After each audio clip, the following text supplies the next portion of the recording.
to my channel, Happily G. I'm Gabrielle, and today I am going to walk you through how to clean and organize your fridge. Just click the like button and subscribe and hit that notification bell. You will be notified anytime I upload a new video. So let's get into this. So the first thing you are going to want to do is just empty out everything from your fridge. That's where I started.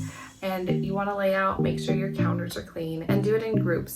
Since we don't have much counter space, I didn't rip out everything from our fridge, but I was doing it in groups. If your kids want to join you in this activity, I enjoy them helping or sitting on the counter with me so they feel like they're involved. Once you are done cleaning those sections, I like getting the items back in the fridge as soon as possible. Those items don't spoil. But if things are spoiled, if they are expired, if they no longer serve a purpose, whether it's just taking up space and someone no longer is interested in that item, get rid of it, because it's just going to be sitting there and then creating a science experiment in your fridge, and you don't want that. So definitely get rid of those items.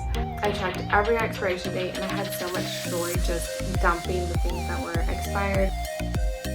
I highly suggest that you start from the top down. I've done it before where I'm trying to clean up little spills at the bottom, but then when you're cleaning from the top down, all the crumbs are falling down, and it makes sense, but it's been a learning curve for me from when I first started cleaning my fridge and freezer, or anything in general, whether it's the microwave or the stove. You want to start from the top down. Don't make my mistake of doing that. My doors in my fridge, I did not know they were like completely removable, which is super awesome. Check out your fridge, see if you can find out the model or if you know all about it, but this is a fridge that we've had since I've been married, and it was actually Michael's parents, so I don't know the ins and outs of it, but I'm figuring it out as I clean it, and everything comes out, so that's super convenient for like cleaning when things spill and everything. So I was able to clean out everything, even behind that wall that's flat. And if you're able to, try to separate your drawers, and utilizing different things like containers within a container can really help alleviate stress in finding things.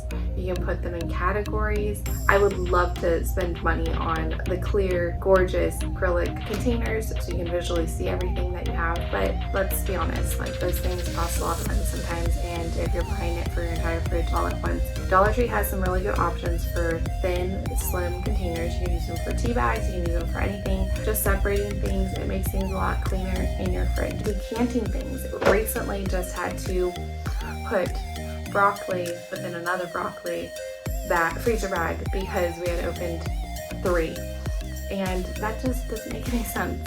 These mistakes happen when you cannot visually see what you have in your stock, whether it's the fridge or the freezer. So you want to make sure that you know where the items are going, and this helps you when you're going grocery shopping. You want to look quickly at your fridge, your freezer, and check out your pantry so you can make meals for the week. And if you can't see what you have, you tend to buy multiples of those items, and then that's how things spoil. I've made that mistake plenty of times.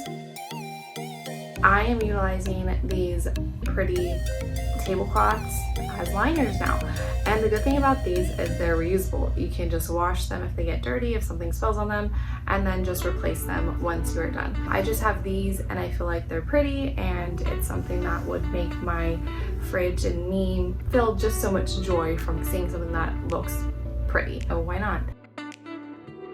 Create a leftover section. It doesn't have to be huge, but maybe one night a week you could do a leftover night or a leftover lunch day, just to clean out the leftovers that you have and not waste any money that has already been spent. I am now implementing having a leftover section. We can see what's there.